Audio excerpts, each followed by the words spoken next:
What's your name? Abram. Abram? Yeah. Nice to meet you, Abram. Where are you from, Abram? I came up from Quebec City. Quebec City, Yeah, okay. BC, yeah. Okay, originally from BC, Yeah, though? yeah. Alberta as well, corrupt, so everywhere in between. Yeah, and how long have you been here in Ottawa? I got here on 27. 27, so you've been here practically since day I have. one. Yeah. And why did you decide to come? Why did you think it was so important? Honestly, there's a lot of diversity here. That was my biggest thing. I like to just express myself freely, and I felt like that was, slowly just getting harder and harder to do. So I came out here. I like filming bugs and anthropods, and people are kind of the same way. You get all that diversity, and it works together in nature. It has space to be able to work. It's very metal, and it's amazing to see it fold. So you have all of these people, all of this amount of diversity. People learning how to communicate and understand each other and have good conversations and try to do everybody else going through and stuff like that. And that's sort of what I wanted to come and help people with communication. What specifically do you think was eroding your sort of, expression? Or just expressing freely and just what do you think was eroding that sort of ability for you to express yourself? Was it the vaccine mandates? Is it the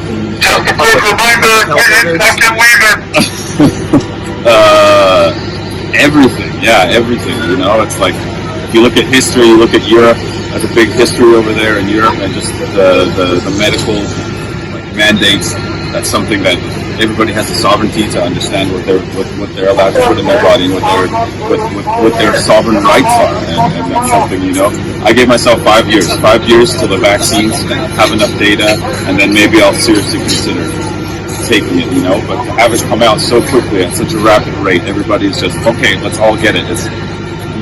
You have to take a step back and realize what exactly is going on. Look at history. What is being told to us, and then and everything else sort of just falls into place after that. And it takes a lot of patience and time to understand a large pandemic, whatever political or spiritual views that come out from there. To do it so quickly, I just didn't feel good about it. Yeah. Okay. Yeah.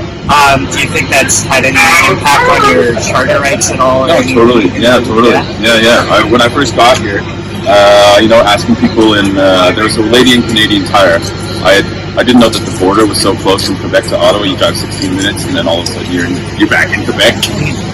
So I didn't realize that, and I went to go. I had been in Walmart, and then I went to drive to Canadian Tire 16 minutes, and I wasn't allowed in because the QR code was actually allowed into a Walmart, right, 16 minutes away.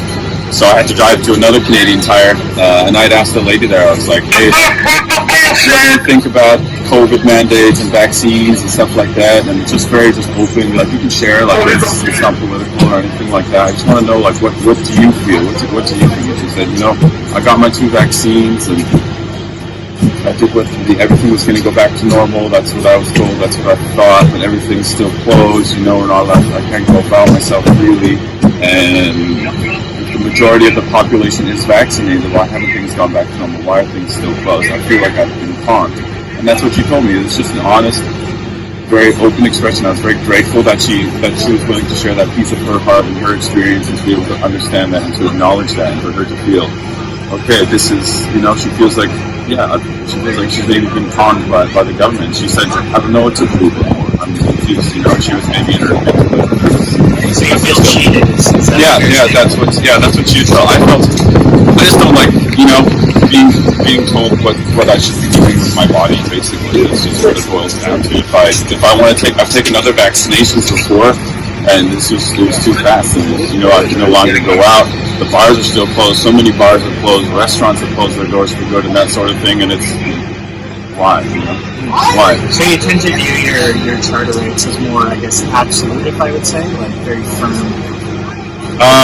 Not even the political side of it, honestly. It's just like, just let me live, let me be free, let me go about my way. And if you start to take that away, if I can't go in between, I document anthropods, and if I'm not able to, I'm in nature all the time. If I'm not able to go between each province and document and put together, the progression of primarily spiders, arachnids, those sort of amazing creatures, but that's being taken away from me. Why? I got COVID from my doubly vaccinated roommates, and and then I healed. I was sick for 14 hours. That was the Omicron, whatever you want to call it, and then 2 days of rest. I was back to normal, but I still can't go work and stuff. So you're unemployed? Yeah. Did you lose your job because you wouldn't get vaccinated? Yeah. What were you doing for work? I was tree planting. You were tree planting. Yes. They had a vaccine mandate? Yes. Okay. Previous season they didn't, and this season it is mandatory. And you think that's wrong? Well, I think, yeah, I guess so. I just don't think it makes any sense. If the previous season we still had COVID, it was a closed camp, no one was allowed in or out of the camp. Everyone stayed in the camp the first 2 weeks. Everyone wore their masks, whether they're vaccinated or not. And then once we had quarantine tent, we had quarantine showers. If someone got sick, okay, you go to the quarantine area until you're healthy, right?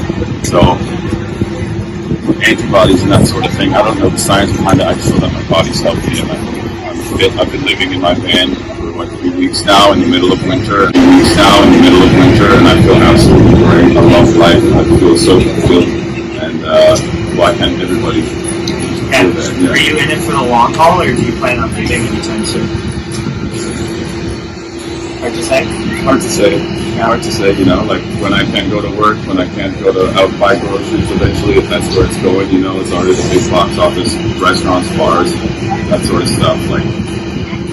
I know where this narrative goes, and a lot of Canadians don't know that history and just how it unfolds itself. You know, that's a narrative in a lot of Europeans, from Czech, Romania, Russia, all of those places. A lot of Europeans are out here, and they're like, I left a communist country.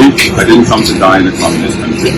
And those are old Europeans that are out here walking, and they're hard as nails, right? So it's like that sort of locals that live here, that move to Ottawa, that move to Canada, and they come out and they talk to them. I met a guy from Czech, and he was an old gentleman. He was out there photographing. You know, he's like, I don't want to die in a communist country.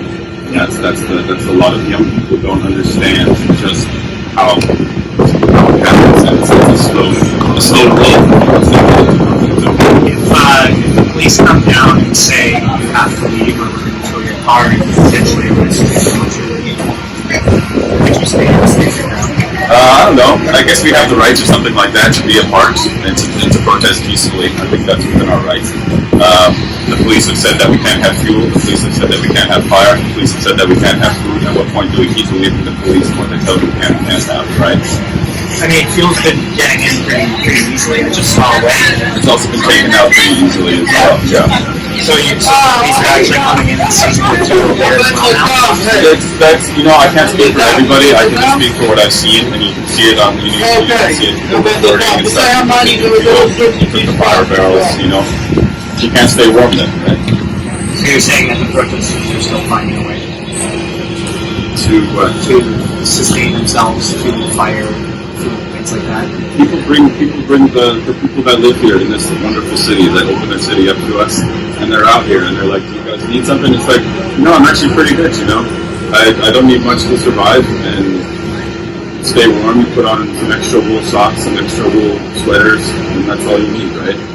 Do you have any comments on those who maybe don't want you in or want you in, like local residents say, the ones that have joined the class action lawsuit? I don't know if you've heard about that. I haven't, and I think that's within their right. I think if I guess Ottawa is a very sleepy town, and if it is a sleepy town, and there are people that do enjoy that silence, and they have this congregation, this amount of people that do come here, whether it's a small minority or however you view it politically, they are within their right to be able to express that, and I think that's the beautiful thing is not to be censored from that, you know, to be able to come out and be able to express yourself. Like, I don't want you guys here. It's like totally understandable, you know. Like, I don't want to be here.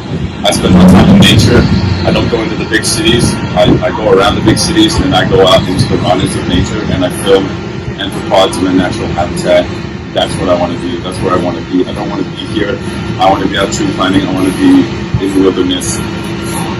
I'm not on the political side. I'm just here to express myself freely and to really enjoy life as much as I can. Okay. Yeah. Thank you very much. Thank you.